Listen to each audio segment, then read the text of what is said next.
प्रवीण एक खिलाड़ी था।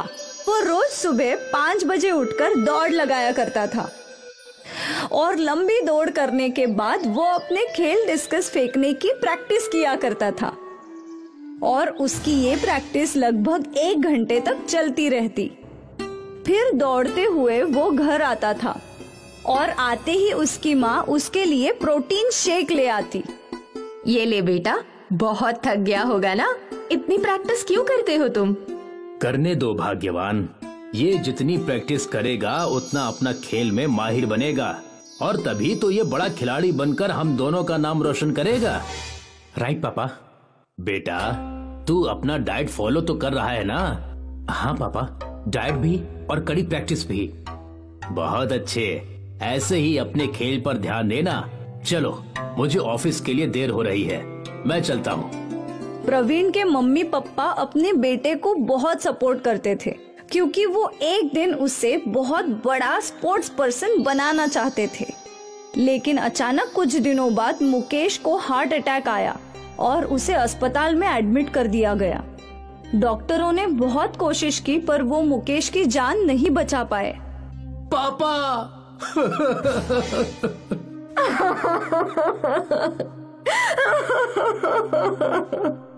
प्रवीण और मालती बेसहारा हो चुके थे। समय बीता और प्रवीण और मालती ने अपने आप को संभाल लिया। बेटा, वो तो नहीं रहे पर तुझे उनका सपना जरूर पूरा करना है। तुझे एक बड़ा खिलाड़ी जरूर बनना है। हाँ माँ, पर माँ। तू घर की चिंता मत कर, मैं कहीं ना कहीं काम करके पैसे कमा लूंगी। नहीं माँ, आप नहीं, मैं काम करूंगा। लेकिन अगर तू काम करेगा तो तेरा खेल। माँ, मैं सुबह प्रैक्टिस करूंगा और फिर दिन में काम करूंगा। आप चिंता मत कीजिए, सब हो जाएगा। पर तू क्या काम करेगा? आप पवन मामा से बात कीजिए, हो सकता है उनके ढाबे पर मेरे लायक कोई काम हो। ठीक है, मैं बात करती हूँ। मालती ने अपने चचेरे भाई पवन को कॉल लगाया। हेलो। हाँ दीदी, बोलिए। पवन प्रवीण के लायक कोई काम हो तो बताना। दीदी, आप उसे कल ही ढाबे पर भेज दीजिए, यहाँ वो कुछ न कुछ तो सीख ही जाएगा। ठीक है। मालती ने फोन कट कर दिया। बेटा, कल ही मामा जी के ढाबे पर चले जाना, वो तुम्हें काम सिखाएंगे। जी माँ। अगली सुबह प्रवीण ढाबे पर पहुँचा। वहाँ वो अपने मामा जी से मिला। दीदी कैसी हैं? अब माँ ठीक हैं। जीजा जी का जाना एक बहुत बड़ा सदमा था। मामा जी, मैं माँ की जिम्मेदारी उठाना चाहता हूँ। अच्छी सोच है बेटा। मुझे तो कोई काम नहीं आता, आप अगर मुझे कोई काम सिखा दें तो बहुत मेहरबानी होगी मामा जी। बेटा, ऐसी बातें क्यों कर रहा है? तू मेरा भांजा है, मैं तुझे काम भी सिखाऊंगा और पैसे भी दूंगा। चिंता मत कर बेटा। धन्यवाद मामा जी। पवन प्रवीण को ढाबे का काम समझाने लगा। फिलहाल तेरा काम है कस्टमर्स के ऑर्डर लेना और उन तक ऑर्डर पहुंचाना, और धीरे धीरे तुझे खाना पकाना भी सिखा दूंगा। ठीक है मामा जी। प्रवीण उसी दिन से ढाबे पर काम करने लगा। क्या ऑर्डर है सर? 2 पराठे और 1 बटर चिकन। मेरे लिए 4 पराठे और दाल मखनी। जी सर। प्रवीण ढाबे में वेटर का काम करने लगा। वो खुश था कि एटलीस्ट उसे कोई काम तो मिला। पहले की तरह रोज सुबह 5 बजे लंबी दौड़ पर जाता और फिर अपने खेल डिस्कस फेंकने की प्रैक्टिस करता और फिर घर लौटकर काम पर जाने के लिए तैयार हो जाया करता था। बेटा, कम से कम नाश्ता तो करके जा। लाओ माँ। प्रवीण हड़बड़ी में नाश्ता खाते खाते निकल जाया करता था। हे भगवान, मेरे बेटे का सपना जरूर पूरा करना। मालती हर वक्त भगवान से अपने बेटे की सफलता की दुआ मांगा करती थी। यहाँ ढाबे पे प्रवीण पराठे बनाना भी सीख रहा था। ये तो आसान है। आसान तो है। प्रवीण जल्द ही पराठा बनाना सीख गया। वाह बेटा, पराठा तो बिल्कुल सही लग रहा है। पवन प्रवीण की प्रगति देखकर खुश था। अब से बीच बीच में प्रवीण पराठे बनाया करता था। कुछ ही दिनों में वो पराठे बनाने में एक्सपर्ट हो गया। वाह प्रवीण, अब तो तू एक्सपर्ट बन गया।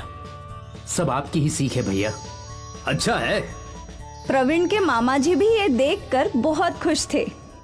फिर एक दिन जब प्रवीण ढाबे में पहुंचा तो उसने देखा कि मामा जी बहुत परेशान हैं। क्या हुआ मामा जी?